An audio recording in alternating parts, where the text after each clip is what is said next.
لوگوں کے درد کو بھی سمجھ۔ اولیاء چشت میں جس بزرگ نے اپنے زمانے میں بڑا عروج پایا ان کا نام خواجہ قطب الدین بختیار کاکی ہے۔ سب بولیے رحمت اللہ تعالی علیہ۔ خواجہ قطب الدین یہ شہزادے تھے اور مرید ہوئے تو خواجہ معین الدین صاحب کے ساتھ ہی آ گئے دلی میں۔ خواجہ معین الدین صاحب کی بھی کیا بات، عطائے رسول ہند الولی، اور ان کے مرید تھے بابا فرید الدین گنج شکر رحمت اللہ علیہ۔ اور مجھے اللہ جانتا ہے مجھے عشق کی حد تک پیار ہے بابا فرید صاحب سے، بڑا میرا درد ان کے ساتھ، اور میں جتنا اس صوفی کو پڑھتا ہوں کم ہی لوگوں کو میں نے پڑھا ہے۔ حضرت بابا فرید کے پیر اور خواجہ معین الدین صاحب کے خلیفہ، کیا نام ہے؟ خواجہ قطب الدین۔ مکتب میں پڑھنے گئے نا پہلے دن، 4 سال کی عمر تھی، تو قاری صاحب نے الف با تا سا پڑھایا تو انہوں نے 15 سپارے قرآن پاک کے سنا دیے۔ تو کہنے لگے بیٹا تجھے کیسے آئے؟ کہنے لگے میری اماں 15 سپاروں کی حافظ ہے، وہ سارا دن قرآن پڑھتی رہتی تھی، مجھے سن سن کے یاد ہو گیا ہے۔ یہ بالا نو گالاں یاد ہو سکدیاں نے تے قرآن پاک بھی یاد، اللہ خیر کرے۔ شرط یہ ہے کہ ہم گھر میں قرآن پڑھیں، بچوں کو سن سن کے بھی یاد ہو ہی جاتا ہے۔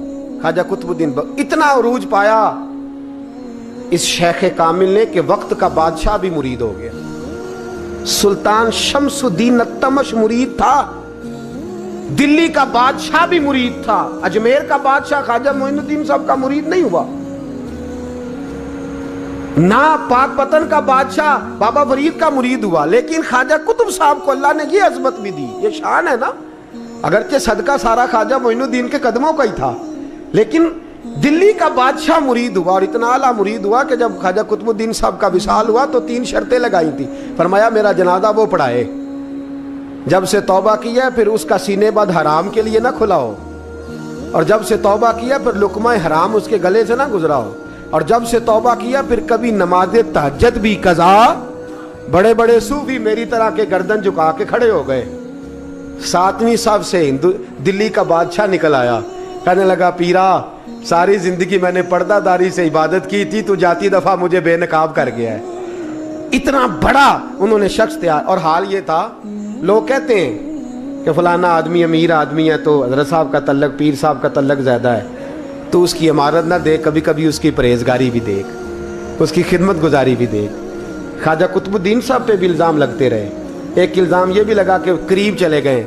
ہوا کیا، جب بادشاہ مرید ہوا تو کہنے لگا حضرت جی میں نے بادشاہی نہیں کرنی، میں نے اب خانقاہ میں رہنا ہے۔ تو فرمایا بیٹا تو چھوڑ دے گا تو کوئی ظالم بیٹھ جائے گا، تو حضور پھر کیا حکم ہے؟ فرمانے لگے تو نے کرنی ہے۔ تو کہا حضور آپ وہ کہاں ہوتے ہیں، میں کہاں ہوتا ہوں، دل ہی نہیں لگتا۔ تو آپ فرمانے لگے میں ڈیرا اٹھا کے تیرے قریب لے آتا ہوں۔ خواجہ صاحب 1 کلومیٹر کے فاصلے پر ڈیرا اٹھا کے لے آئے۔ فرمانے لگے میں تیری تربیت کرتا رہوں گا، تو مخلوق کا بھلا کرتے رہنا۔ صلی اللہ علیہ، تو حضور کی امت کا اللہ اکبر، وہ قریب۔ اس وقت بھی لوگوں نے بڑی باتیں کی کہ دیکھو جی بادشاہ تھا نا تو پیر صاحب ہی نیڑے آ گئے۔ لوگ دیکھتے نہیں کہ اصل بات کیا ہے۔ خیر وقت گزر گیا، بادشاہی مرید ہو گیا، تو پھر دلی سارے میں اسلام، اتنا عدل انصاف، ہندوؤں کو بات پسند نہ آئی، انہوں نے کچھ مسلمان خرید لیے۔ سلطان شمس الدین التمش بیٹھا ہے دربار میں، جاگ رہے ہیں نا آپ لوگ، سب کہیے صلی اللہ علیہ۔ بڑی غور سے سننے والی بات۔ ایک دن سلطان شمس الدین تمش دربار میں بیٹھا ہے، قاضی عدالت بھی بیٹھے ہیں، مقدمات سنے جا رہے ہیں، باہر سے رونے کی آواز آنے لگی، چیخنے چلانے کی، بی بی بیان کر رہی، کیا ہو گیا کیا ہو گیا؟ وہ ٹال لگے ہوتے تھے بادشاہوں کے، وہ بجنے لگے، زور ہونے لگا۔ بادشاہ نے کہا اس فریادی کو جلدی بلاؤ۔ وہ اندر عورت آئی تو چیخ چیخ کے رو رو کے اس نے اپنے کپڑے پھاڑ پھاڑ کے، برا حال، 2 مہینے کا بچہ، لوگ اس کی آہو زاری پر اس کی طرف متوجہ، بی بی کیا ہوا، پانی پلاؤ بٹھاؤ، یہ کیا ہو گیا؟ کہنے لگی لٹ گئی، عزت برباد ہو گئی، تباہ کر دی گئی۔ میں کیا ہوا؟